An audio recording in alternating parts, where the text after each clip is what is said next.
my son-in-law Hunter, got himself wrapped around some woman's finger.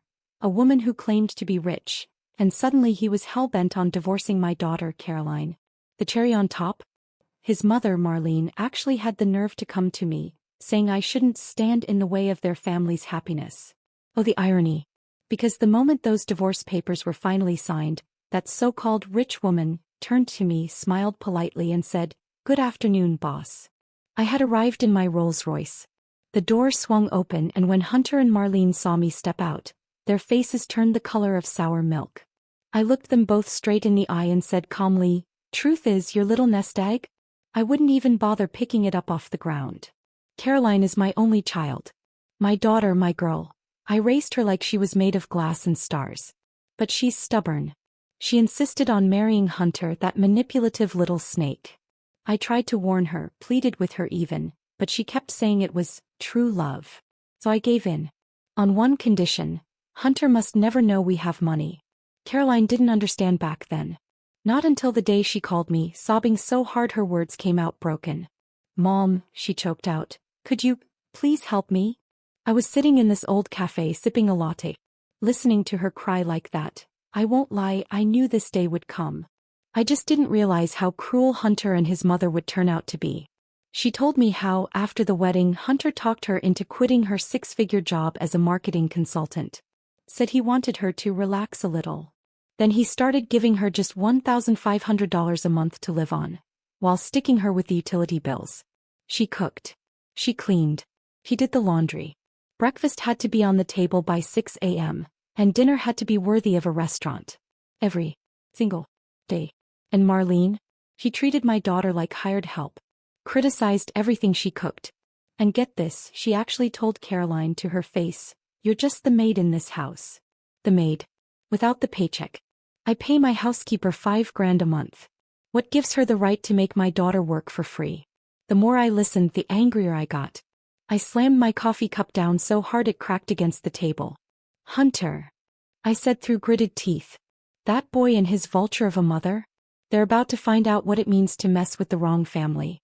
I'll make damn sure they can't show their faces in this town again."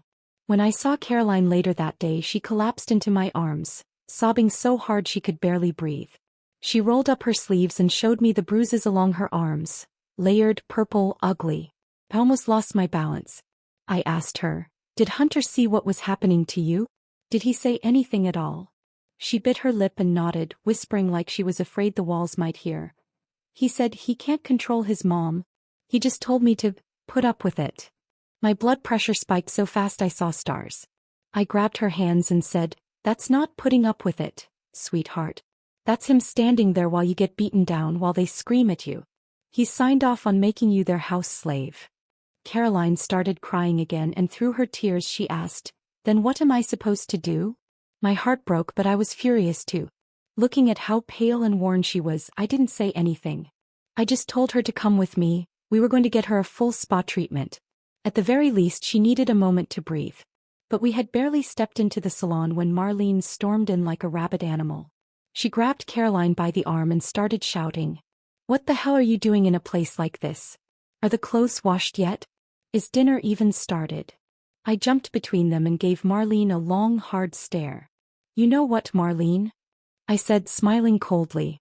"Here's $100. Why don't you come over to my house and make us dinner for once?" Caroline immediately ducked behind me, trembling so hard she couldn't speak. And that's when Marlene really lost it. She pointed a shaking finger at us and screamed like she was possessed. "Oh, I see what this is. You two have been blowing my son's money on facials and lattes. Caroline, you ungrateful little leech. You dare spend his money behind our backs? Oh no, you're not getting away with this today." She was still screaming when she raised her hand, ready to strike Caroline across the back. But I moved fast. I caught her wrist midair and shoved her away with the full weight of a mother's fury. Marlene went down hard. Flat on her back, limbs flailing, sprawled across the salon's marble floor like a flipped cockroach. But instead of getting up, she stayed there, milking the moment for all it was worth. She started wailing, loud enough for the whole salon to hear. "Everyone look. Look what these two gold diggers are doing with my son's money. Thousands of dollars just to get facials." It was a busy day at the salon. Her voice carried. Heads turned. People began gathering. I walked over, calm as ice, with a smirk curling on my lips. You really think your son's paycheck could cover even half a treatment in this place? I said, voice dripping with sarcasm. Thousands? Do you even know where you are right now? Murmurs rippled through the crowd. Look at her, one woman whispered. That fake gold necklace and penny-pinching attitude, what a joke. It didn't take long for security to show up. They didn't ask questions. 2 guards lifted Marlene right off the floor and dragged her toward the exit. She didn't go quietly. My son is a deputy manager at Moore Holdings, she shrieked. He'll be here tomorrow to teach you people a lesson. The front desk manager didn't even blink. Ma'am, she said coolly, you just attempted to assault one of our VIP clients. You've been permanently blacklisted from all our locations. Please don't return. As they hauled her off, she turned back and spat at me. You think you've won, Haley? I'm going to make sure Hunter divorces your daughter. She'll be tossed out like trash, unwanted and alone. I didn't flinch. Unwanted. I thought. The only one being kicked to the curb is her precious son, by life itself. After Marlene's disgraceful exit, Caroline clung to my hand. Her voice trembled. Mom, I'm scared. What if going back makes it worse? What if she starts hurting me again? I let out a long breath and pulled her down beside me. From now on, don't lift a finger in that house. She yells, you record. She touches you, you film it. We're not staying silent. We're building evidence. Marlene was the type who bullied the weak and bowed to the strong. I'd met her kind 1,000 times over. Sure enough, a few days later, Caroline called again, this time with a spark of confidence in her voice. Mom, you were right. She hasn't laid a finger on me since. But Marlene hadn't given up. Instead, she switched tactics, whispering poison into Hunter's ear every chance she got, urging him to leave Caroline. At first, Hunter pretended to play the peacemaker. But after a few days of Marlene's non-stop nagging, he started vanishing for entire nights, not even bothering to lie about where he'd been. Caroline started to panic. One night she called me, her voice barely audible. Mom, if he's cheating on me, what do I do? I smiled coldly to myself. Good. Let him cheat. I needed her to see him for who he really was. Not someone who loved her, but a man who chased money, opportunities, and younger women with tighter skin and less baggage. And sure enough, not even a week passed before my phone rang again. This time she was sobbing so hard it was hard to make out the words. Mum, his collar, lipstick smudges, and that god-awful cheap perfume, I almost threw up. Her crying was guttural raw. I wanted to storm over there and rip Hunter apart with my own hands. But I had to wait. She needed to see it, feel it, for herself. I told her to meet me at a coffee shop. She arrived with puffy, swollen eyes and trembling hands. I slid a stack of photographs across the table. Hunter and the woman, arm in arm, entering fancy restaurants, slipping into luxury hotel suites. This is Hunter, I said. Take a good look. She stared at the pictures for a long time, saying nothing. And then quietly she whispered something that made me want to scream. I still love him, she said. I think maybe he just made a mistake. I think he might change. God help me. I wanted to throw my coffee straight in her face. Instead, I drew a long breath, forced myself to stay calm and said flatly, Caroline, you need to wake up. But she couldn't hear me. Not yet. I knew then she had to hit rock bottom. He had to break. And just as I was trying to figure out how to make that happen, Marlene, bless her deranged little heart, beat me to it. Out of nowhere, Caroline texted me, Mom, you won't believe this. Marlene cooked dinner tonight. A full spread. She apologized. Said she's been too harsh. Said she wants to start over. When I saw Caroline's last message, the screen lingered on her final line. Mom, Marlene really seems sincere this time. I'm gonna eat first. My heart skipped a beat. Something didn't sit right. I called her, once, twice, over and over. She didn't answer. My hands began to shake and a pit formed in my stomach. The thought hit me like a truck. Something's wrong. I made calls. I drove around. I pulled every string I had, and finally I found her. A rundown motel on the outskirts of town. That's where they'd lured her. She was locked inside a dingy room, curled up in a corner, pale as a sheet, shaking like a leaf. And right outside that door, a filthy, wild-eyed man who looked like he hadn't showered in weeks. and he was just about to. I shoved a wad of cash into his hand and said in a low voice, "Take the money. Now get the hell out." He left. When I opened the door and Caroline saw me, she collapsed. Her body gave out like a rag doll. She fell into my arms and wailed like a child, raw and broken. My heart felt like it had been put through a paper shredder. But she was safe. They hadn't touched her. Thank God. Then out of nowhere the door burst open. Hunter charged in, phone in hand, ready to play the dramatic husband catching his cheating wife in the act. "You cheating bit, wait. Haley, what the hell are you doing here?" I didn't answer. I just slapped him. Hard. The sound echoed through the room. His head snapped to the side and his phone clattered to the floor. From the next room over we heard a woman scream. "Marlene." Hunter spun and ran toward the sound through the door open, and there he saw it. The same filthy man they'd hired to terrorize Caroline was now lunging at Marlene. Hunter freaked out. He shoved the man off her and slammed the door shut. His face had gone ghost white. That's when it hit him. Their little scheme hadn't just backfired. It had boomeranged with a vengeance. A few days later, downtown Charleston, Hunter strutted into a cafe like he was walking a red carpet, arm in arm with his new girlfriend, Janine Thomas, the woman he thought was some loaded heiress. Marlene followed close behind, wrapped in a cheap faux fur coat that looked like it came off a clearance rack at Walmart. Janine, for her part, gave me a polite little nod. I'll give her credit, she was committed to the role. Hunter plopped down at the table, dragging Janine's hand with him, a smug grin plastered across his face. "This is Janine," he announced. "She's a real woman, successful, sweet, and knows how to treat a man. Not like you, Caroline. All you ever did was spend my money." Caroline clenched her jaw, pulled a manila envelope from her purse and slammed it down on the table. "Sign it, asshole." Hunter opened it and blanched. "You want me to walk away with nothing? What the hell is this? Your family set me up, didn't you? You're all just after my money." I took a slow sip of coffee. Said nothing. Hunter looked around, desperate, trying to read the room. Then he actually grabbed Caroline's hand and said, "Come on, baby. You still love me, right? How about this? Why not the three of us live together? Janine's my wife, you're my mistress. I'll take care of both of you." Marlene lit up, nodding frantically. "Yes, yes. One big happy family.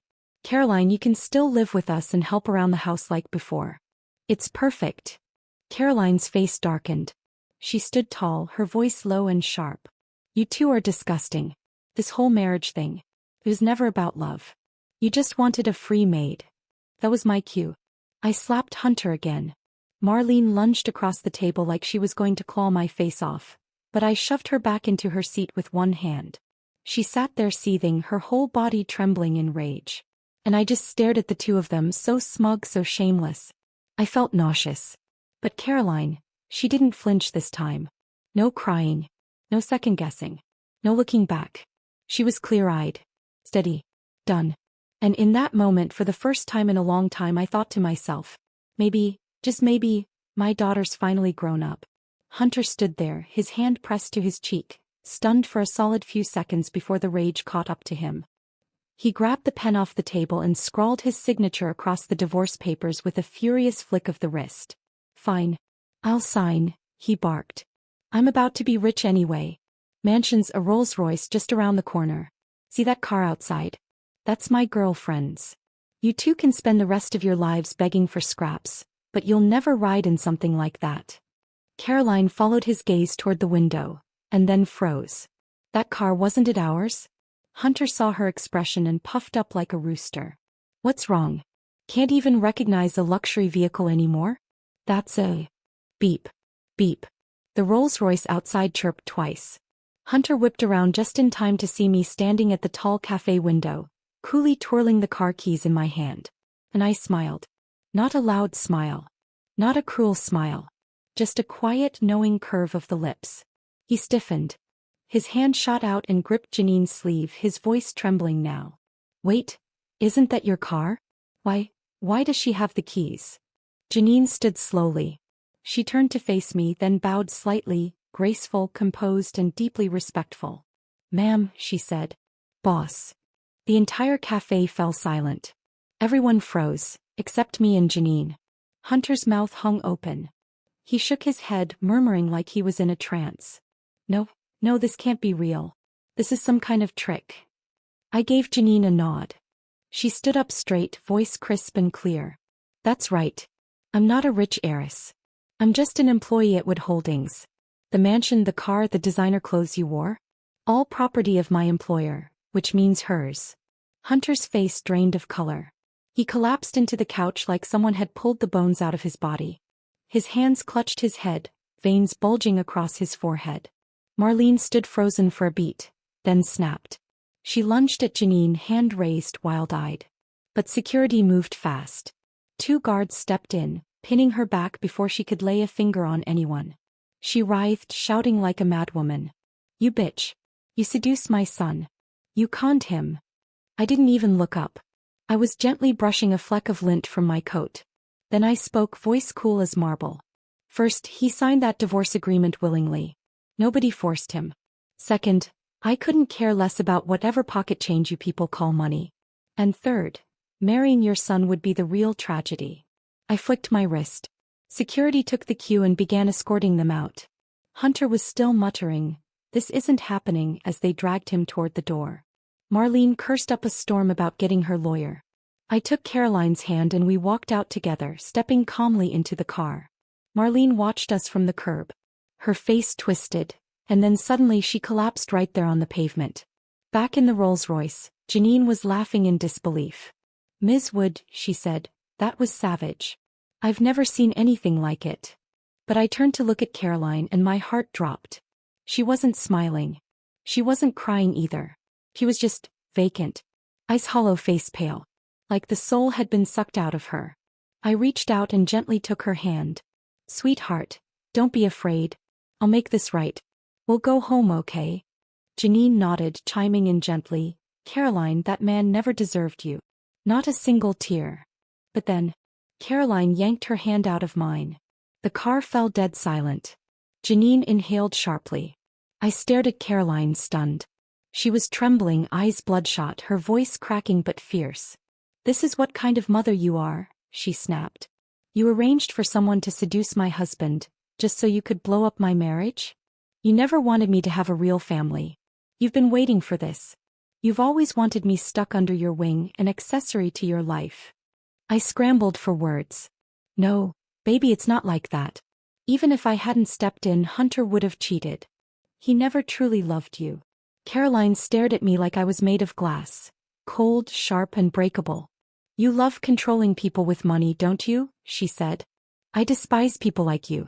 And I don't want to be your daughter anymore." It felt like someone took a dull knife and carved a piece straight out of my heart. She wasn't grateful I'd exposed that cheating bastard. She wanted to sever ties with me? In a blind rage, I froze her credit cards. But the anger didn't last long. Guilt crept in. I didn't want her out there with no money, no safety net. So I quietly asked her best friend to deposit a few thousand into her account. The reply came back fast. "She already moved out. I think she's living with Hunter again." I saw red. I grabbed Janine and drove straight there. We found them holed up in a cramped rental on the edge of town. One flickering bulb hung from the ceiling. A stained mattress sat on the floor. That was it. Hunter stood in the corner, arms crossed, eyes smug like he'd won something. He wasn't even trying to hide the defiance in his smile. And Caroline, she stood by his side like a soldier guarding a crumbling fortress. "What are you doing here?" she said flatly. I swallowed my fury, forced some softness into my voice. "I came to bring you home, sweetheart. Look around. You can't live like this." She looked me dead in the eye. "I'm not going anywhere. I'm getting back together with Hunter." It was like someone had slammed a cinder block into my chest. My whole back went cold. Janine gasped beside me. "Are you insane? Do you have any idea what your mother did to get you out of that marriage?" But Caroline turned on her like a spark hitting dry gasoline. "Slut," she screamed, shoving Janine backward. "You're the reason he cheated. You threw yourself at him." Hunter stepped in immediately, slipping his arm around Caroline. "I love her," he said calmly. "I never would have cheated if you two hadn't schemed against us. This was all a setup. You never gave us a chance." Then he turned his gaze to me, eyes full of false righteousness. And in that moment I knew he was manipulating her again. whispering lies into her ear like poison. I lunged forward, reaching for Caroline, but Hunter stepped in front of her like a guard dog. "Touch her and I'll press charges," he snapped. "She's pregnant. With our child. And you're not taking her anywhere." Just then the front door banged open. Marlene burst in, arms outstretched, voice shrill with glee. I knew my grandbaby was here. She rushed over to Caroline and guided her to the ratty sofa like she was royalty, rubbing her belly and beaming. "My sweet grandchild, my precious boy." I watched their little performance from the doorway, lips curled in contempt. I didn't believe for a second that Caroline was pregnant with Hunter's child. Hell, I wasn't even sure she was pregnant at all. Then Caroline pulled a plastic stick out of her pocket and threw it in my direction. "A positive pregnancy test." "I am pregnant," she said. "You're going to be a grandma." I couldn't speak. I couldn't move. Just then her face contorted. She clutched her stomach and let out a sharp cry, collapsing sideways onto the couch. I rushed forward, catching her before she hit the floor. Her forehead was soaked in cold sweat, her lips turning white. We got her to the hospital as fast as we could. In the hallway I stood outside the ER, fists clenched, heart pounding in my throat. A doctor came out holding a stack of medical reports. His face was grave. "Who's the patient's family?" he asked. I stepped forward, but Marlene and Hunter beat me to it. "I'm her mother-in-law," Marlene shouted. "I'm her husband," Hunter added. They crowded the doctor, voices overlapping. "How's the baby? Is the baby okay? Just save the baby." The doctor looked at them like he'd seen this show 100 times before, and was done with every last episode. Then he walked right past them and handed the file to me. His voice was calm but sharp as glass. "She's having an ectopic pregnancy. The fetus ruptured the fallopian tube. We need to operate immediately or she won't make it." Marlene lunged for the doctor's arm, crying hysterically. "Can you save the baby? I don't care what happens to her. Just save my grandson." The doctor yanked his sleeve free, disgust flashing across his face. "She's dying," he snapped. "And you're worried about the baby?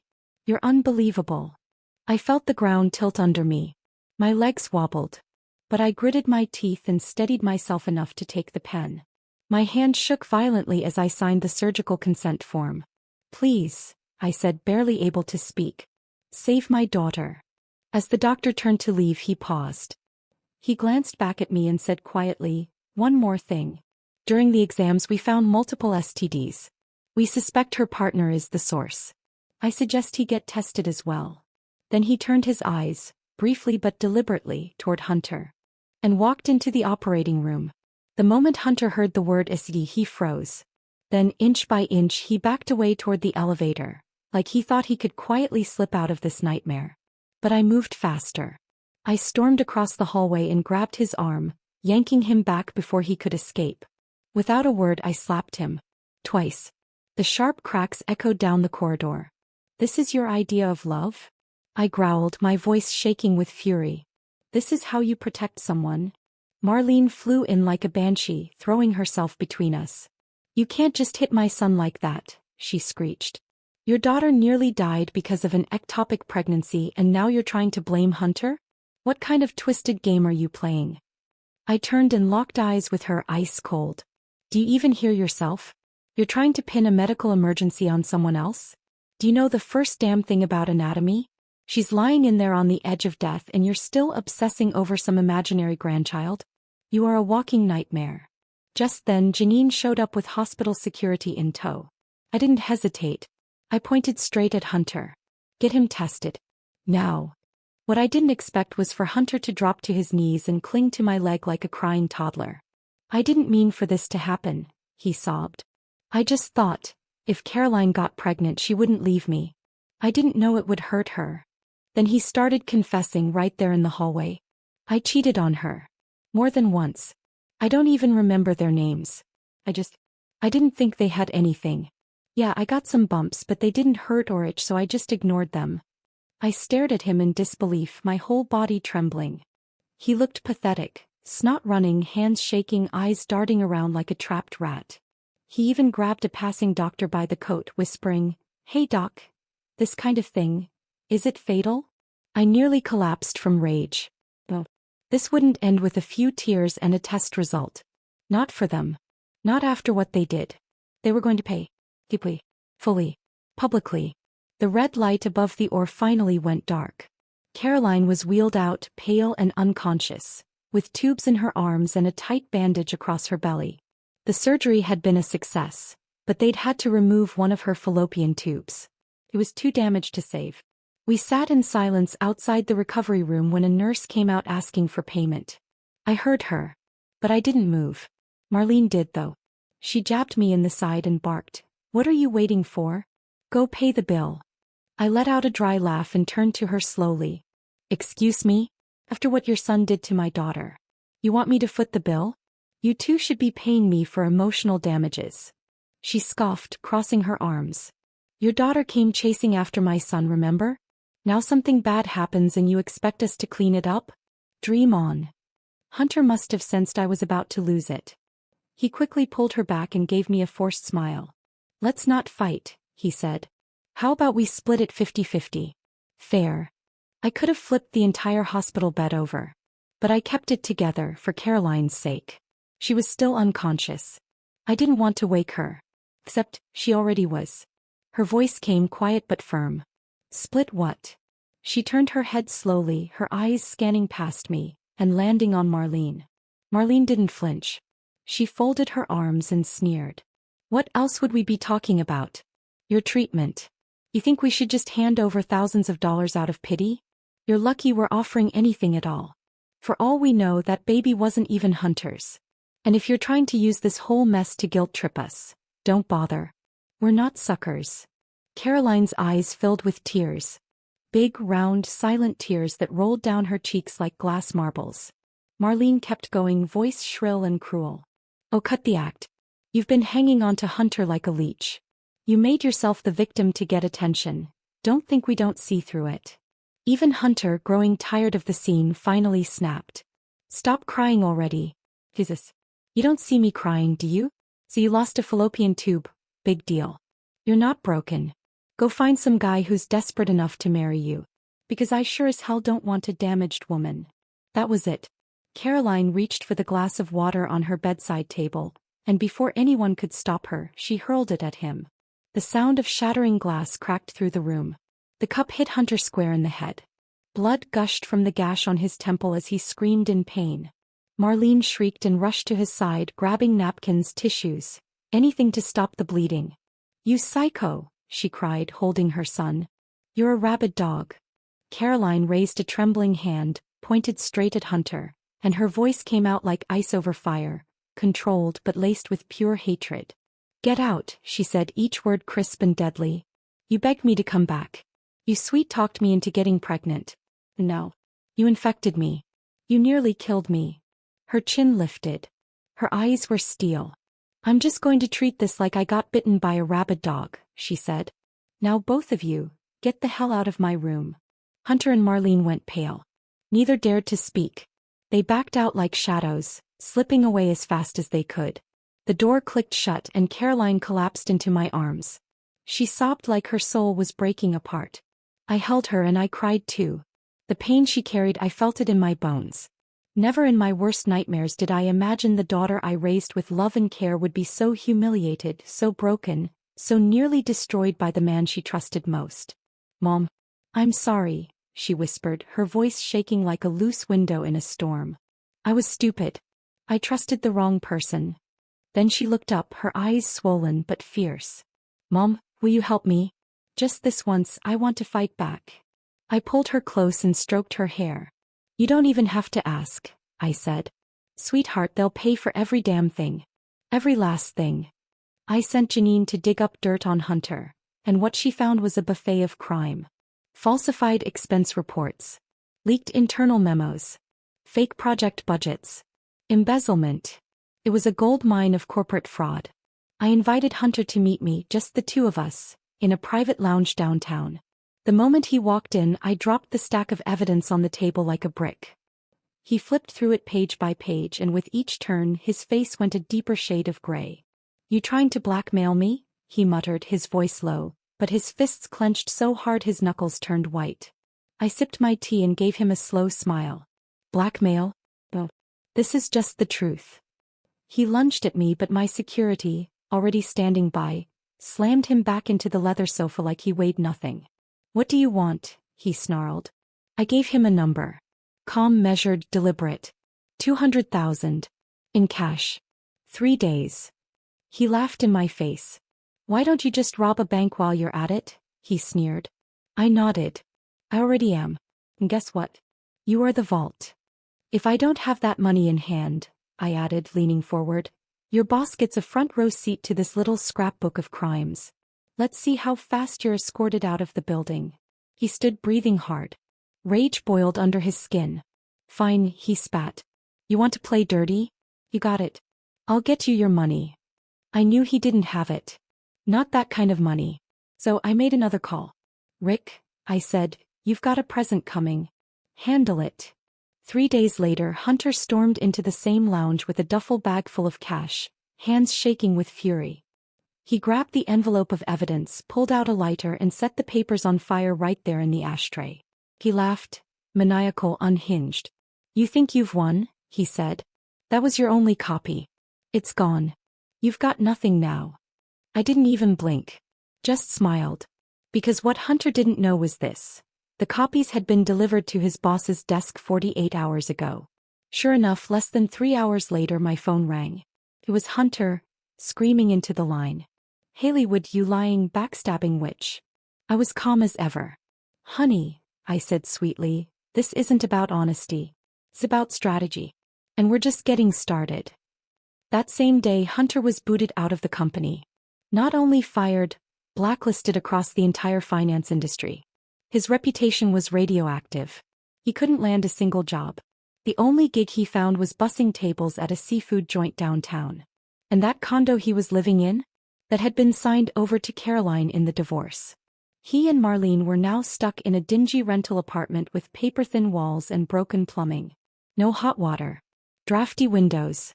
Cockroaches. But wait, it got worse. The restaurant job didn't pay enough to cover his debts. The creditors came knocking and Marlene couldn't believe it. Her precious son, in debt?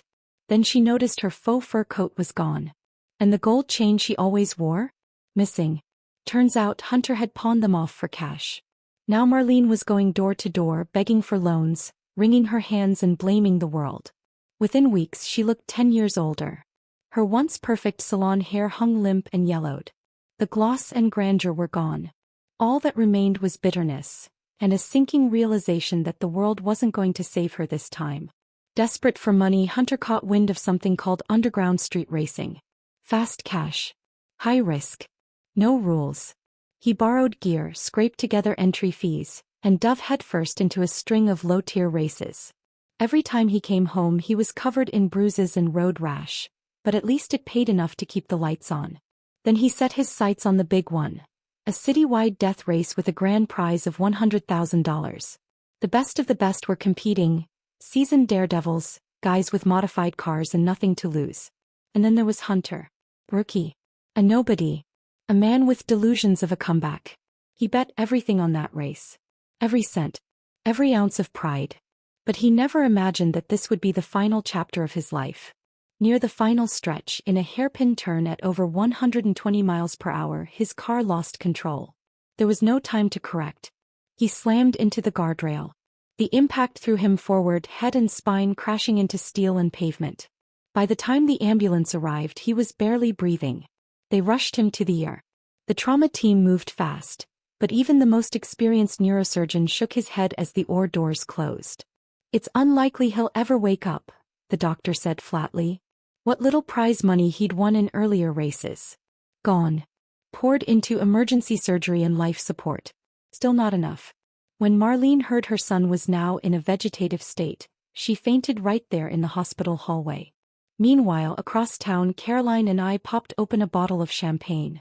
To justice, I said, raising my glass. Caroline gave me a weary but satisfied smile. They finally got what they deserved. But the fallout wasn't over. Hunter's unpaid debts came knocking. The creditors sent muscle to Marlene's door. She was too old to find work. No savings. No allies. Just raw desperation. She begged on every corner, knocked on doors, humiliated herself just to delay the inevitable. One day, she knelt on the floor of that grimy little apartment, sobbing, hands shaking, surrounded by angry men demanding payment. "My son's already like this," she pleaded. "Please, please show some mercy." And that's when I arrived. I happened to be passing by, but oh, what a coincidence. She looked up, stunned, as I approached in heels and a tailored coat. Hunter lay behind her, pale as death, wires everywhere. His face blank. I stopped. Slowly stepped forward. Then, without hesitation, I pressed the tip of my stiletto down on her rough, trembling hand. She winced in pain, looked up at me with wide, desperate eyes. I pulled a crisp dollar bill from my clutch and dropped it beside her. "Well, Marlene," I said sweetly, "you used to call me cheap. Let's see how far this gets you." She froze. Stared at the money like it had cursed her. I leaned down close, smiled, and whispered, "Wanna know a secret? The debts, the race, the accident. All of it, planned." Her eyes flared. She lunged like a rabid animal, teeth bared, trying to bite me. Security stepped in before she could touch me. I didn't flinch. I just chuckled and whispered in her ear, "Even a mad dog only bites when it's cornered. Isn't that what you taught me?" And I walked away. Never looked back. Later, I heard she couldn't repay her debts. One night, someone broke her legs. She ended up on the streets, begging for coins in the cold, her fake fur gone, hair matted and gray. As for Hunter, he never woke up. The hospital kicked him out when the bills stopped getting paid. He died alone in a freezing nursing home room no one claimed. They paid their price. Caroline made a full recovery. She walked away from that nightmare head high. He came to work with me and it turned out she had a gift. Within a month, she rose from the bottom to department lead. I was proud, so damn proud. 6 months later, I stepped down, officially retired, and passed the company to her. She doubled our revenue in under a year and launched a nonprofit program to support women who had suffered abuse, just like she once did. At her company graduation banquet, I teased her. "So, tell me, any thoughts about getting married again?" She laughed. "Mom, no thanks. I've seen enough of what men can offer. I'm married to my work now." I pulled her into a hug, smiling ear to ear. "Knew you were the best," I whispered. And then I grabbed my suitcase and began my own journey. A new adventure. World travel. Freedom. Joy. That was the end of Hayley Wood's story. And the beginning of mine. My name is Caroline Wood. I'm Hayley Wood's daughter. And for that I consider myself lucky. But the worst thing that ever happened to me was meeting Hunter Moore, along with his infamously vile mother Marlene, when I was just 20 years old. The first time I saw Hunter, it was outside the college library. He was crouched down, feeding a filthy stray dog. I remember him murmuring, "Easy, buddy. Don't choke." The sunset hit his face just right. For a moment he looked angelic. Disarming. Kind. I walked up and started a conversation. That was the moment I opened the gates of hell, with my own 2 hands. My mother had always warned me, never tell anyone who you are. Never mention our family name. So at school no one knew I was Hayley Wood's daughter. I passed as just another girl from a modest home. Hunter found out my major, tracked my schedule, and went all in on courting me. He brought me breakfast every morning. Walked me to class. Entered competitions with me and let me take the credit. When it rained, he let himself get soaked just to keep me dry. On my birthday, he gave me a tiny music box, the exact one I'd mentioned once offhandedly. He said he worked 3 side jobs to buy it. I was completely swept away. That night, when he asked me to be his girlfriend, I said yes without hesitation. I thought it was the start of a fairy tale. It was the first chapter of a nightmare. We fell hard and fast. After graduation, I was determined to marry him. My mom begged me not to. She said he wasn't the man I thought he was. But I was young and stupid and convinced I was right. So I jumped headfirst into the fire. The moment we got married, he changed. He said, "You don't need to work. I'll take care of everything." And I believed him. What I didn't realize was that I was being groomed into his personal maid. Cooking, cleaning, taking care of his mother like a live-in servant. The first time I cried and asked him why, he said, "You're my wife. That's what wives do." I called my mom, sobbing. But she wasn't the kind of mother who said, "Just be patient." She was the kind who moved fast and cut deep. She tore off his mask with surgical precision. So like a fool I softened. I believed him when he begged for forgiveness. When he said, "I didn't mean to cheat. It just happened." Then he got me pregnant. On purpose. And nearly killed me. Lying in that hospital bed, fighting for my life while he argued about splitting the surgery bill? That's when I finally woke up. Later, when he was drowning in debt, he came crawling to me again. What he didn't know was, those debts. That pressure? It was my mom and Uncle Rick. High-interest loans timed perfectly. He begged for help. When I refused, his whole face twisted. That mask cracked completely. He leaned in and whispered, "I slept with half the girls in college. Marrying you? That was about money. And after we tied the knot, you became my housemaid for free. Why would I ever say no?" I didn't hesitate. I grabbed the scalding hot coffee in front of me and threw it straight into his smug face. He screamed and ran. I've never felt lighter in my life. And yes, it was me who lured him into the underground street racing scene. He wasn't a racer. And after that final race, he never moved again. Hunter ended up brain dead. Marlene lost everything and landed on the streets begging for spare change. No funeral. No one claimed his body. He died alone in a freezing winter. I always said, bad people get what's coming to them. But even now, there's a knot in my heart I can't untie. I hurt my mother. The one person who stood by me no matter how foolish, stubborn, or self-destructive I became. She could have retired early, traveled the world, lived for herself. But she didn't. She stayed. She fought. She cleaned up my mess. I swore I'd make it up to her. I dove into the business world, started from the bottom, and worked harder than anyone else. In under a month, I was promoted to department manager. 6 months later, my mom officially retired and handed me the company. I doubled the revenue in 1 year. And I launched a nonprofit arm to support abused women like I used to be. At our company celebration dinner, she teased me. "So, time to get married again?" I smiled and shook my head. "Mom, I used up all my trust. What I've got left, I'm saving for myself." She laughed and squeezed my shoulder. "Then love yourself with everything you've got." Right now, she's somewhere in the Alps, skiing under the clouds. Tomorrow she's off to Florence for a painting class. Me? I'm standing at the floor-to-ceiling windows of our headquarters, watching the city lights flicker like stars. I've become the kind of woman she is, strong, sharp, self-sufficient. Not looking for love. Looking to win. Hayley Wood is my mother. She's my role model. And I am no one's victim. No man's possession. No sob story. I am Caroline Wood. And this time no one's dragging me back into the dark.